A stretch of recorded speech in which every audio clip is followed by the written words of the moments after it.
మన ప్రభువును రక్షకుడునైన యేసుక్రీస్తును గూర్చిన క్రొత్త నిబంధన గ్రంథంలోని 20వ పుస్తకము మరియు పరిశుద్ధ గ్రంథంలోని 59వ పుస్తకము అయిన యాకోబు వ్రాసిన పత్రిక ప్రారంభము. యాకోబు వ్రాసిన పత్రిక 1వ అధ్యాయంలో ఉన్న 27 వచనములు. దేవుని యొక్కయు ప్రభువైన యేసుక్రీస్తు యొక్కయు దాసుడైన యాకోబు అన్య దేశములయందు చెదరియున్న 12 గోత్రముల వారికి శుభమని చెప్పి వ్రాయనది. నా సహోదరులారా, మీ విశ్వాసమునకు కలుగు పరీక్ష ఓర్పును పుట్టించునని ఎరిగి మీరు నానా విధములైన శోధనలలో పడునప్పుడు అది మహానందమని ఎంచుకొనుడి. మీరు సంపూర్ణులను అనునాంగులను ఏ విషయములోనైనను కొదువలేని వారునై ఉండునట్లు ఓర్పు తన క్రియను కొనసాగింపనీయుడి. మీలో ఎవనికైనను జ్ఞానము కొదువుగా ఉన్న ఎడల అతడు దేవుని అడుగవలెను, అప్పుడది అతనికి అనుగ్రహింపబడును. ఆయన ఎవనిని గద్దింపక అందరికిని ధారాళముగా దయచేవాడు. అయితే అతడు ఏమాత్రమును సందేహింపక విశ్వాసముతో అడుగవలెను. సందేహించువాడు గాలిచేత రేపబడి ఎగిరిపడు సముద్ర తరంగమును పోలియుండును. అట్టి మనుష్యుడు ద్విమనస్కుడై తన సమస్త మార్గములయందు అస్థిరుడు గనుక ప్రభువు వలన తనకేమైనను దొరుకునని తలంచుకొనరాదు.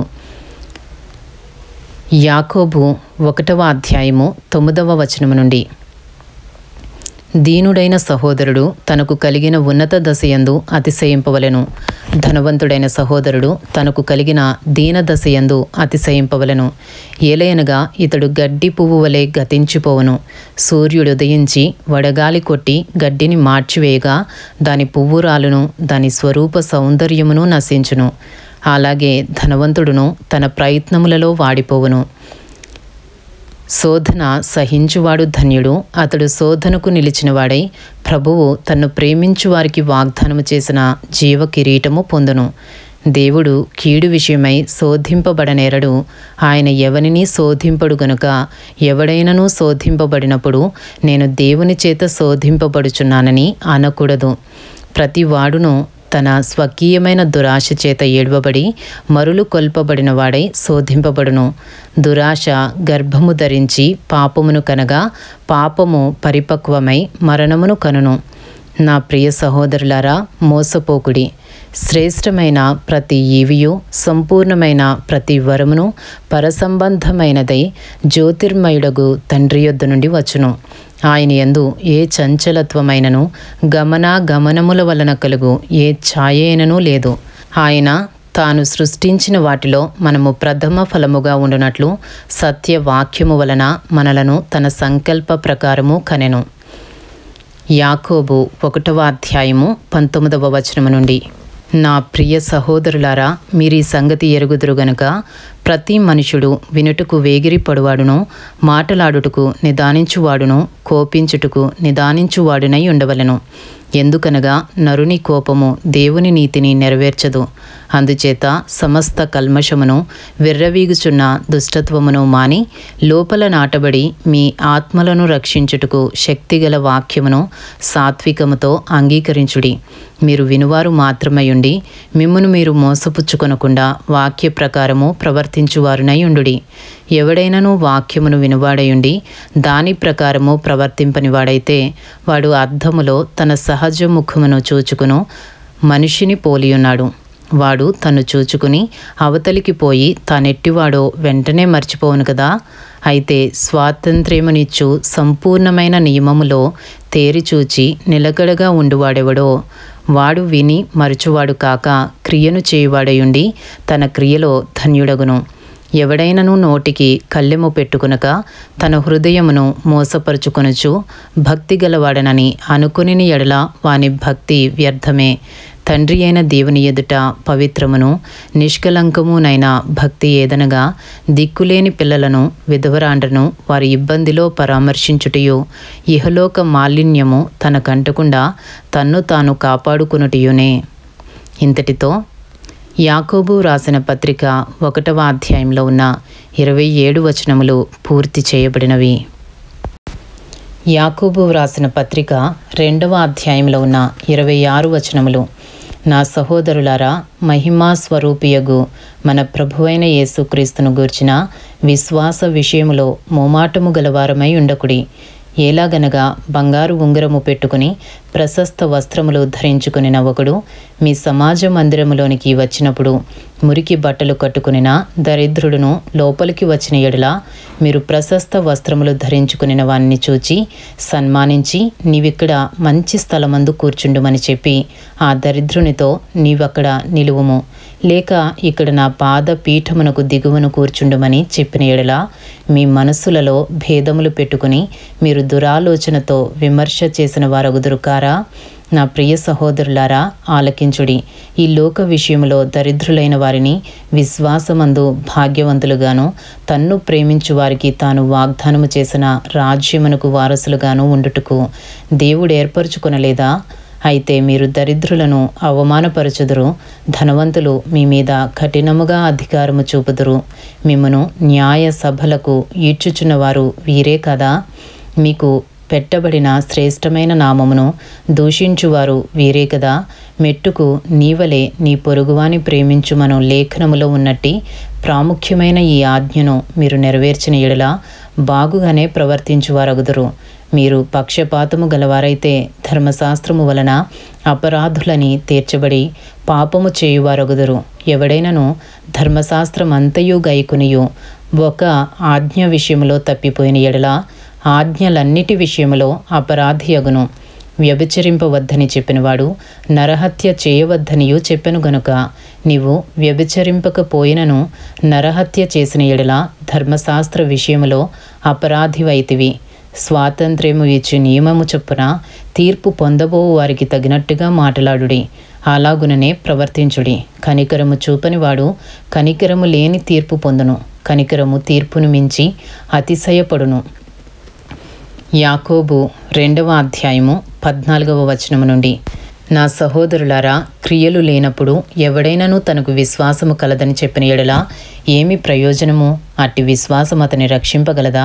సహోదరుడైనను సహోదరి అయినను దిగంబరులై ఆనాటికి భోజనము లేకయున్నప్పుడు మీలో ఎవడైనను శరీరమునకు కావలసిన వాటిని ఇయ్యక సమాధానముగా వెలుడి, చలి కాచుకొనుడి, తృప్తి పొందుడని చెప్పిన ఎడల ఏమి ప్రయోజనము? అలాగే విశ్వాసము క్రియలు లేనిదైతే అది ఒంటిగా ఉండి మృతమైనదగును. అయితే ఒకడు, నీకు విశ్వాసమున్నది, నాకు క్రియలున్నవి, క్రియలు లేకుండా నీ విశ్వాసము నాకు కనుపరుచుము, నేను నా క్రియల చేత నా విశ్వాసము నీకు కనుపరుతనని చెప్పును. దేవుడొక్కడే అని నీవు నమ్ముచున్నావు, అలాగూ నమ్ముట మంచిదే. దయ్యములను నమ్మి పనుకుచున్నవి. వ్యర్థుడా, క్రియలు లేని విశ్వాసము నిష్ఫలమైనదని తెలుసుకొనగోరుచున్నావా? మన పితరుడైన అబ్రాహాము తన కుమారుడైన ఇస్సాకును బలిపీఠము మీద అర్పించినప్పుడు అతడు క్రియల వలన నీతిమంతుడని తీర్పు పొందలేదా? విశ్వాసము అతని క్రియలతో కూడి కార్యసిద్ధి కలుగచేసిననియు, క్రియల మూలముగా అతని విశ్వాసము పరిపూర్ణమైనదనియు గ్రహించుచున్నావు కదా. కాబట్టి అబ్రాహాము దేవుని నమ్మెను, అది అతనికి నీతిగా ఎంచబడెను అను లేఖనము నెరవేర్చబడెను, మరియు దేవుని స్నేహితుడని అతనికి పేరు కలిగెను. మనుష్యుడు విశ్వాస మూలమున మాత్రము కాక క్రియల మూలమునను నీతిమంతుడని ఎంచబడునని మీరు దీని వలన గ్రహించితిరి. అటువలనే రాహాబను వేశ్య కూడా దూతలను చేర్చుకుని వేరొక మార్గమున వారిని వెలుపలికి పంపివేసినప్పుడు క్రియల మూలముగా నీతిమంతురాలని ఎంచబడెను గదా. ప్రాణము లేని శరీరమేలాగు మృతమో అలాగే క్రియలు లేని విశ్వాసమును మృతము. ఇంతటితో యాకోబు రాసిన పత్రిక 2వ అధ్యాయంలో ఉన్న 26 వచనములు పూర్తి చేయబడినవి. యాకోబు రాసిన పత్రిక 3వ అధ్యాయంలో ఉన్న 18 వచనములు.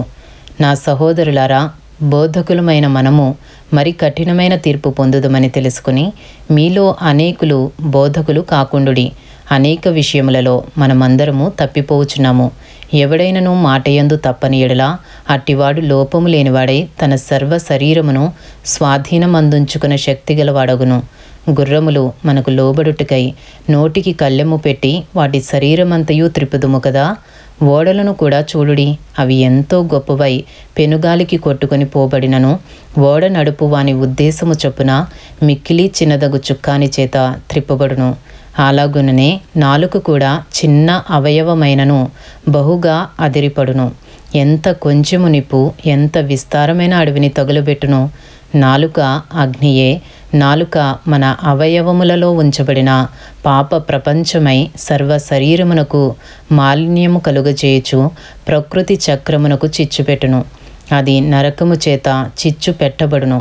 మృగపక్షి సర్ప జలచరములలో ప్రతి జాతియు నరజాతి చేత సాధు కాజాలను సాధు ఆయను గాని ఏ నరుడును నాలుకను సాధు చేయనేరడు. అది మరణకరమైన విషయముతో నిండినది. అది నిరర్ఘలమైన దుష్టత్వమే. దీనితో తండ్రి అయిన ప్రభువును స్తుతింతుము. దీనితోనే దేవుని పోలికగా పుట్టిన మనుష్యులను శపింతుము. ఒక్క నోట నుండియే ఆశీర్వచనమును శాపవచనమును బయలువెలును. నా సహోదరులారా, ఇలాగుండకూడదు. నీటి బుగ్గలో ఒక్క జల నుండియే తీయని నీరును చేదు నీరును ఊరునా? నా సహోదరులారా, అంజూరపు చెట్టున ఒలీవ పండ్లైనను ద్రాక్ష తీగెను అంజూరపు పండ్లైనను కాయునా? అటువలనే ఉప్పు నీళ్లలో నుండి తీయని నీళ్లను ఊరవు. యాకోబు 3వ అధ్యాయము 13వ వచనము నుండి. మీలో జ్ఞాన వివేకములు గలవాడెవడు? వాడు జ్ఞానముతో కూడిన సాత్వికము గలవాడై తన యోగ్య ప్రవర్తన వలన తన క్రియలను కనుపరచవలెను. అయితే మీ హృదయములలో సహింపనలనివి కానీ మత్సరమును వివాదమును ఉంచుకుని వారైతే అతిశయపడవద్దు. సత్యమునకు విరోధముగా అబద్ధమాడవద్దు. ఈ జ్ఞానము పైనుండి దిగివచ్చినది కాక భూ సంబంధమైనదియో ప్రకృతి సంబంధమైనదియో దయ్యముల జ్ఞానము వంటిదియో నయ్యున్నది. ఏలయనగా మత్సరమును వివాదమును ఎక్కడ ఉండునో అక్కడ అల్లరియో ప్రతి నీచ కార్యమును ఉండును. అయితే పైనుండి వచ్చు జ్ఞానము మొట్టమొదట పవిత్రమైనది, తరువాత సమాధానకరమైనది, మృదువైనది, సులభముగా లోబడునది, కనికరముతోనూ మంచి ఫలములతోనూ నిండుకొనినది, పక్షపాతమైనను వేషధారణయైనను లేనిదియు నయ్యున్నది. నీతి ఫలము సమాధానము చేయువారికి సమాధానమందు విత్తబడును. ఇంతటితో యాకోబు వ్రాసిన పత్రిక 3వ అధ్యాయంలో ఉన్న 18 వచనములు పూర్తి చేయబడినవి. యాకోబు వ్రాసిన పత్రిక 4వ అధ్యాయంలో ఉన్న 17 వచనములు. మీలో యుద్ధములను పోరాటములను దేని నుండి కలుగుచున్నవి? మీ అవయవములలో పోరాడు మీ భోగేచ్ఛల నుండియే కదా. మీరు ఆశించుచున్నారు గాని మీకు దొరుకుటలేదు. నరహత్య చేయుదురు, మత్సరపడుదురు గాని సంపాదించుకొనలేరు. పోట్లాడుదురు, యుద్ధము చేయుదురు గాని దేవుని అడగనందున మీకేమీయూ దొరకదు. మీరు అడిగినను మీ భోగముల నిమిత్తము వినియోగించుటకై దురుద్దేశముతో అడుగుదురు గనుక మీకేమీయూ దొరుకుటలేదు. వ్యభిచారిణులారా, ఈ లోక స్నేహము దేవునితో వైరమని మీరెరుగరా? కాబట్టి ఎవడు ఈ లోకముతో స్నేహము చేయగోరునో వాడు దేవునికి శత్రువగును. ఆయన మనయందు నివసింపజేసిన ఆత్మ మత్సరపడునంతగా ఆపేక్షించునా అను లేఖనము చెప్పునది వ్యర్థమని అనుకొనుచున్నారా? కాదు గాని ఆయన ఎక్కువ కృపనిచ్చును. అందుచేత దేవుడు అహంకారులను ఎదిరించి దీనులకు కృప అనుగ్రహించును అని లేఖనము చెప్పుచున్నది. కాబట్టి దేవునికి లోబడియుండుడి, అపవాదిని ఎదిరించుడి, అప్పుడు వాడు మీ యొద్ద నుండి పారిపోవును. దేవుని యొద్దకు రండి, అప్పుడు ఆయన మీ యొద్దకు వచ్చును. పాపులారా, మీ చేతులను శుభ్రము చేసుకునుడి. ద్విమనస్కులారా, మీ హృదయములను పరిశుద్ధపరచుకొనుడి. వ్యాకులపడుడి, దుఃఖపడుడి, ఏడువుడి. మీ నవ్వు దుఃఖమునకును మీ ఆనందము చింతకును మార్చుకొనుడి. ప్రభువు దృష్టికి మిమ్మును మీరు తగ్గించుకొనుడి, అప్పుడు ఆయన మిమ్మును హెచ్చించును. యాకోబు 4వ అధ్యాయము 11వ వచనము నుండి. సహోదరులారా, ఒకనికి విరోధముగా ఒకడు మాటలాడకుడి. తన సహోదరునికి విరోధముగా మాట్లాడి తన సహోదరునికి తీర్పు తీర్చువాడు ధర్మశాస్త్రమునకు వ్యతిరేకముగా మాట్లాడి ధర్మశాస్త్రమునకు తీర్పు తీర్చుచున్నాడు. నీవు ధర్మశాస్త్రమునకు తీర్పు తీర్చిన ఎడల ధర్మశాస్త్రమును నెరవేర్చువాడువు కాక న్యాయము విధించువాడువైతివి. ఒక్కడే ధర్మశాస్త్రమును నియమించి న్యాయము విధించువాడు. ఆయనే రక్షించుటకును నశింపజేయుటకును శక్తిమంతుడై ఉన్నాడు. పరునికి తీర్పు తీర్చుటకు నీవెవడవు? యాకోబు 4వ అధ్యాయము 13వ వచనము నుండి. నేడైనను రేపైనను ఒకానొక పట్టణమునకు వెళ్ళి అక్కడ 1 సంవత్సరము ఉండి వ్యాపారము చేసి లాభము సంపాదింతుము రండని చెప్పుకుని వార్లారా, రేపేమి సంభవించునో మీకు తెలియదు. మీ జీవం ఏపాటిది? మీరు కొంతసేపు కనబడి అంతలో మాయమైపోవు ఆవిరి వంటి వారే. కనుక ప్రభువు చిత్తమైతే మనము బ్రతికియుండి ఇది అది చేతమని చెప్పుకొనవలెను. ఇప్పుడైతే మీరు మీ డంబముల యందు అతిశయపడుచున్నారు. ఇట్టి అతిశయమంతయు చెడ్డది. కాబట్టి మేలైనది చేయనెరిగియు అలాగూ చేయని వానికి పాపము కలుగును. ఇంతటితో యాకోబు వ్రాసిన పత్రిక 4వ అధ్యాయంలో ఉన్న 17 వచనములు పూర్తి చేయబడినవి. యాకోబు వ్రాసిన పత్రిక 5వ అధ్యాయంలో ఉన్న 20 వచనములు. ఇదిగో ధనవంతులారా, మీ మీదికి వచ్చడి ఉపద్రవములను గూర్చి ప్రలాపించి ఏడువుడి. మీ ధనము చెడిపోయెను, మీ వస్త్రములు చిమ్మెటలు కొట్టినవాయెను, మీ బంగారమును మీ వెండియు తుప్పు పట్టినవి.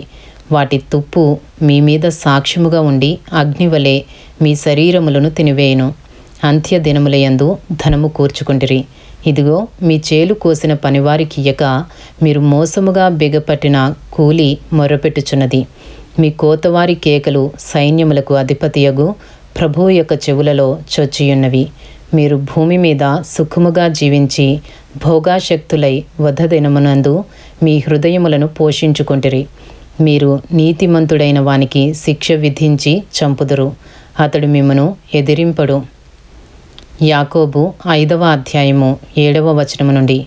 సహోదరులారా, ప్రభువు రాకడ వరకు ఓపిక కలిగి ఉండుడి. చూడుడి, వ్యవసాయకుడు తొలకరి వర్షమును కడవరి వర్షమును సమకూడు వరకు విలువైన భూఫలము నిమిత్తము ఓపికతో కాచుకొనుచు దాని కొరకు కనిపెట్టును కదా. ప్రభువు రాక సమీపించుచున్నది గనుక మీరును ఓపిక కలిగి ఉండుడి. మీ హృదయములను స్థిరపరచుకొనుడి. సహోదరులారా, మీరు తీర్పు పొందకుండు నిమిత్తము ఒకని మీద ఒకడు సనగకుడి. ఇదిగో న్యాయాధిపతి వాకిట నిలిచియున్నాడు. నా సహోదరులారా, ప్రభువు నామమున బోధించిన ప్రవక్తలను శ్రమానుభవమునకును ఓపికకును మాదిరిగా పెట్టుకునుడి. సహించిన వారిని ధన్యులనుకొనుచున్నాము కదా. మీరు యోబు యొక్క సహనమును గూర్చి వింటిరి. ఆయన ఎంతో జాలియు కనికరమును గలవాడని మీరు తెలుసుకుని ఉన్నారు. నా సహోదరులారా, ముఖ్యమైన సంగతి ఏదనగా ఆకాశము తోడని గాని భూమి తోడని గాని మరి దేని తోడని గాని ఒట్టు పెట్టుకొనక మీరు తీర్పు పాలు కాకుండానట్లు అవునంటే అవును, కాదంటే కాదు అని ఉండవలెను. యాకోబు 5వ అధ్యాయము 13వ వచనము నుండి. మీలో ఎవనికైనను శ్రమ సంభవించినా అతడు ప్రార్థన చేయవలెను. ఎవనికైనను సంతోషము కలిగినా అతడు కీర్తనలు పాడవలెను. మీలో ఎవడైనను రోగి అయ్యున్నాడా అతడు సంఘపు పెద్దలను పిలిపింపవలెను. వారు ప్రభువు నామమున అతనికి నూనె రాచి అతని కొరకు ప్రార్థన చేయవలెను. విశ్వాస సహితమైన ప్రార్థన ఆ రోగిని స్వస్థపరచును. ప్రభువు అతని లేపును. అతడు పాపములు చేసిన వాడైతే పాపక్షమాపణ నొందును. మీ పాపములను ఒకనితోనొకడు ఒప్పుకొనుడి. మీరు స్వస్థత పొందినట్లు ఒకని కొరకు ఒకడు ప్రార్థన చేయుడి. నీతిమంతుని విజ్ఞాపన మనఃపూర్వకమైనదై బహు బలము గలదై ఉండును. ఏలియా మన వంటి స్వభావము గల మనుష్యుడే. వర్షింపకుండునట్లు అతడు ఆసక్తితో ప్రార్థన చేయగా 3.5 సంవత్సరముల వరకు భూమి మీద వర్షింపలేదు. అతడు మరలా ప్రార్థన చేయగా ఆకాశము వర్షమిచ్చెను, భూమి తన ఫలము ఇచ్చెను.